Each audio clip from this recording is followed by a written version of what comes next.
ইবলিস ছিল সারা পৃথিবীর রাজা, ফেরাউন ছিল মিশরের রাজা। যখন আল্লাহর বিধানের বিরুদ্ধাচরণ শুরু করলো, মিশরের রাজধানীতে ফেরাউনের চেয়ার রয়ে গেল, ম্যান চলে গেল লোহিত সাগরের তলায়। চেয়ারে আসন গ্রহণকারীকেই তো আবিদানি করতে চেয়ারম্যান বলা হয়, চেয়ারম্যান। ফেরাউনের চেয়ার রয়ে গেল মিশরের রাজধানীতে, ম্যান চলে গেল সাগরের তলায়। ফেরাউনকে এই চেয়ারে আল্লাহ বসিয়ে রেখেছিলেন 400 বছর। ফেরাউনকে আল্লাহ কতদিন এই চেয়ারে বসিয়ে রেখেছিলেন? এই 400 বৎসরের ভিতরে তার কোনোদিন গায়ে জ্বর আসেনি। 400 বৎসরের ভিতরে তার কোনোদিন মাথা ব্যথা হয়নি।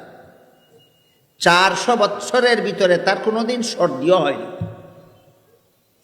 রোগের কারণে অশান্তি ভুগছিল না সুস্থ শান্তির জীবন যাপন করছিল? চেয়ারে বসে বসে কতদিন? 400 বছর। শেষ পর্যন্ত চেয়ার রয়ে গেল, চেয়ারের জায়গায় ম্যান চলে গেল লোহিত সাগরের তলায়। এসব কাহিনী আল্লাহ কোরআনে কেন বলেন? সমস্ত চেয়ারম্যানওয়ালাদেরকে সতর্ক করার জন্য। দুনিয়াতে যত চেয়ারওয়ালা আছো, স্মরণ রেখো, তোমার চেয়ার তো চেয়ারের জায়গায় থাকবে, তুমি চেয়ারে থাকবে না। তুমি হয়তো সাগরের তলায় যাবে, না হয় মাটির তলায় যাবে। মুসা আলাইহিস সালামের ঘটনার বিবরণ দিয়ে ইমাম রাজি তার তফসিরে কবিরে লেখেন, মুসা আলাইহিস সালাম রাস্তা দিয়ে যাচ্ছিলেন, রাস্তার পাশে একটা কবর ছিল, সেই কবরের বাসিন্দার আযাব হচ্ছিল, শাস্তি হচ্ছিল। আজকাল অনেকেই কবরের আযাবের কথা বললে প্রশ্ন উত্থাপন করে। কত পুরাতন ভাঙ্গা কবর আমরা দেখেছি। হাদিস কোরআনের দ্বারা বোঝা যায় মুর্দাকে শাস্তি দেওয়া হয়, ফিরিস্তা গুর্জ দিয়া মারে, জাহান্নামের আগুনের বিছানা বিছিয়ে দেওয়া হয়, তার গায়ে জাহান্নামের আগুনের পোশাক পরিয়ে দেওয়া হয়,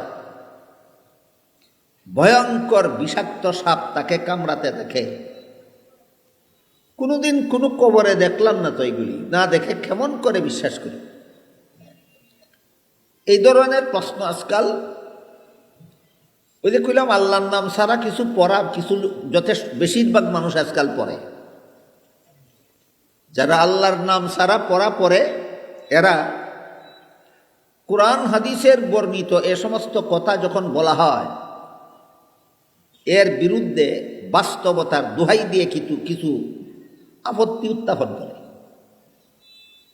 এদের আপত্তির কারণে অনেক সাধারণ মুসলমান দ্বিধা সন্দেহে পড়ে যায়। সত্যই তো, কোনোদিন তো কোনো পুরাতন কবর, ভাঙ্গা কবরের ভিতরে না আগুন দেখলাম, না সাপ দেখলাম, না শাস্তি দেখলাম, না মানুষটা দেখতে পেলাম, তাহলে আযাব কিভাবে হয়?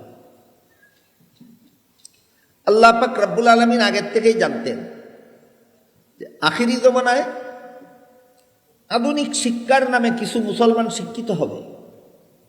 এরা কোরআন হাদিসের কথার বিরুদ্ধে এমন আপত্তি উঠাবে যে কারণে সাধারণ মুসলমান বিভ্রান্ত হবে।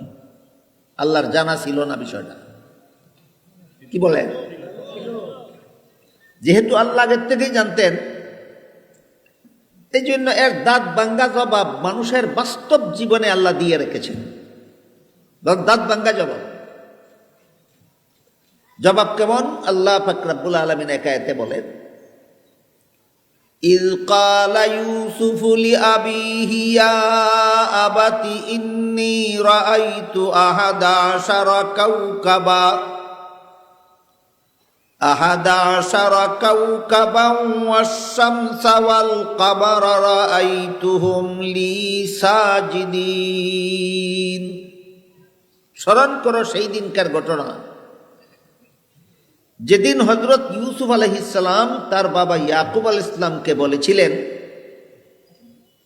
আমি ঘুমন্ত অবস্থায় দেখি আকাশের চন্দ্র, সূর্য এবং 11টি তারকা আমাকে সেজদা করে। কি অবস্থায় দেখেন? ঘুমন্ত অবস্থায়। আপনারা কেউ জীবনে ঘুমন্ত অবস্থায় কিছু দেখেন? কেউই দেখেন না? দেখেন, আপনি যখন ঘুমন্ত অবস্থায় কিছু দেখেন, তখন আপনার পাশে আপনার বিবি বাচ্চা ভাই বেড়াদ্দর যারাই থাকে তারাও কি এইগুলি দেখে? দেখেন। তাহলে ঘুমন্ত মানুষ স্বপ্নে যা কিছু দেখে, জাগ্রত মানুষের যেমন সেইগুলি মুটেও দেখার কোনো উপায় নাই, সুযোগ নাই, ঠিক তেমনিভাবে মুর্দা কবরে দাফন করলে আখেরাতের বিষয় যা কিছু দেখে, দুনিয়ার জীবন্ত মানুষ তার লেশ মাত্র দেখার কোনো ব্যবস্থা নাই। ঘুমন্ত মানুষের স্বপ্নে দেখা বিষয়গুলি দুনিয়ার জাগ্রত মানুষের দেখার কোনো ব্যবস্থা নাই, এটা তুমি বুঝো। কবরের মানুষ আযাব গজব দেখে, দুনিয়ার জীবিত মানুষ তা দেখে না কেন? সেটা বুঝো না কেন? তোমার বিবেকে তো এক রুকা কেন?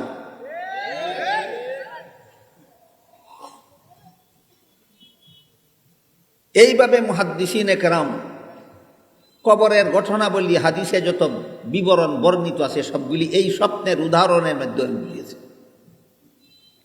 ঘুমন্ত মানুষের দেখা স্বপ্নের বিষয় যেভাবে জাগ্রত মানুষের দেখার কোনো উপায় নাই, ঠিক তেমনিভাবে মুর্দার কবরে আযাব হয় না শান্তি হয়, এটা দুনিয়ার জীবিত মানুষের দেখার কোনো উপায় নাই। কবরে যাদের আযাব হয়, দুই দল মানুষের কবরে আযাব হয়। একদল হলো বেদিন কাফির অবস্থায় যারা মরণ করে। বেদিন কাফির কাকে বলে, এই ব্যাপার নিয়েও আমাদের সমাজে এখন যথেষ্ট পরিমাণ বিভ্রান্তি চলেছে। জোর গলায় নিজেকে নিজে মুমিন মুসলমান বলে দাবি করে, অথচ আল্লাহর বিধানের বিরুদ্ধে আপত্তি জানায়। আল্লাহর বিধানের বিরুদ্ধে আপত্তি জানায়, যুক্তি প্রদর্শন করে। আল্লাহর বিধানের বিরুদ্ধে যুক্তি দিলে মুমিন মুসলমান থাকে না। ইবলিস আল্লাহর একটা বিধানের বিরুদ্ধে যুক্তি দিয়েছিল। আল্লাহ বলেছিলেন আদমকে সেজদা দিয়ে সম্মান করো। ইবলিস বলেছিল আদম সৃষ্টি করেছেন মাটির দ্বারা, মাটিতে অন্ধকার থাকে। ইবলিস সৃষ্টি করেছেন আগুন দ্বারা, আগুনের মধ্যে আলো থাকে। অন্ধকারের চেয়ে আলো ভালো, তাই মাটির তৈরি আদমের চেয়ে আগুনের তৈরি ইবলিস ভালো, উত্তম। উত্তম হয়ে অদমকে সম্মান করার কোনো যুক্তি নাই। কার বিধানের বিরুদ্ধে কে যুক্তি দিল? আল্লাহর বিধানের বিরুদ্ধে ইবলিসে যুক্তি দিল। এই যুক্তির ফলাফল পাইল চারটা। এক নম্বর, এই ঘটনার আগে ইবলিস ৮০,০০০ বৎসর আল্লাহর ইবাদত করেছিল। কতদিন? ফলে আল্লাহ তাকে সমগ্র পৃথিবীর রাজত্ব দান করেছিলেন। কোন দেশের রাজত্ব? সমস্ত পৃথিবীর। জান্নাতে বসবাস করার সুযোগ দান করেছিলেন। যুক্তি দেওয়া মাত্রই ৮০,০০০ বৎসরের ইবাদত ধ্বংস করে দেওয়া হলো।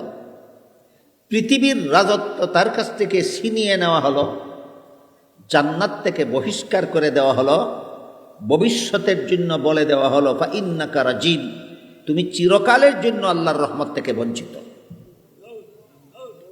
আল্লাহর বিধানের বিরুদ্ধে একটা যুক্তির কটা ফলাফল পাইল? এই কাহিনী আল্লাহ কোরআনে বারবার বারবার বারবার বলেন কেন? আল্লাহর জানা আছে ইবলিসের প্রেতাত্মারা পৃথিবীতে কিয়ামত পর্যন্ত থাকবে। মুসলমান নামদারি এমন যুক্তিবাদীর অভাব হবে না যারা আল্লাহর বিধানের বিরুদ্ধে যুক্তি দাঁড় করাবে। সবগুলি যুক্তিবাদীর একই পরিণাম হবে, সেটা বুঝাবার জন্য আল্লাহ ইবলিসের কাহিনী কোরআনে বারবার বলেছেন।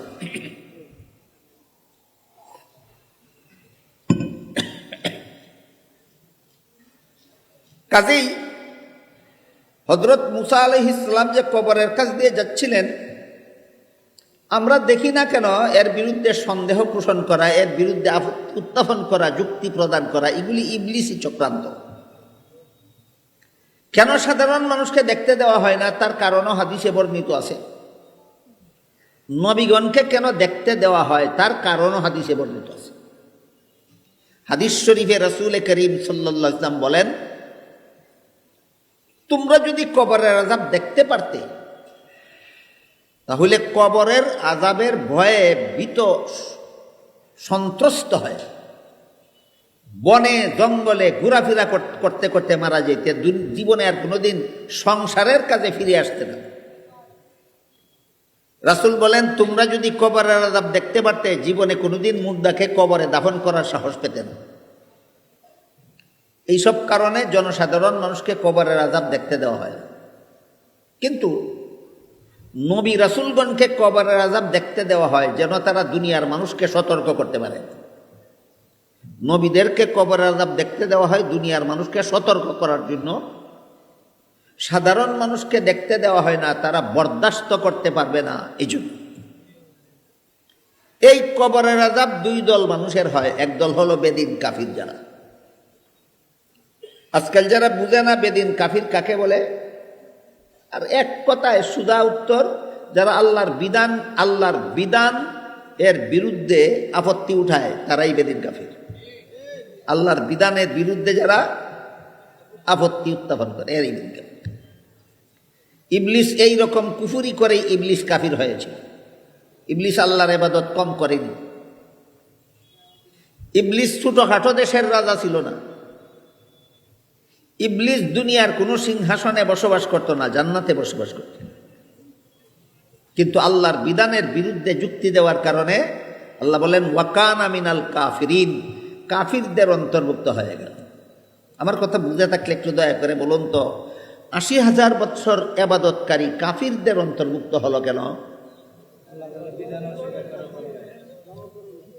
সারা দুনিয়ার রাজত্ব যার ছিল তার কাছ থেকে সম্পূর্ণ রাজত্ব ছিনিয়ে নেওয়া হলো কেন? এই আল্লাহর বিধানের বিরুদ্ধে যুক্তি দেওয়ার কারণে।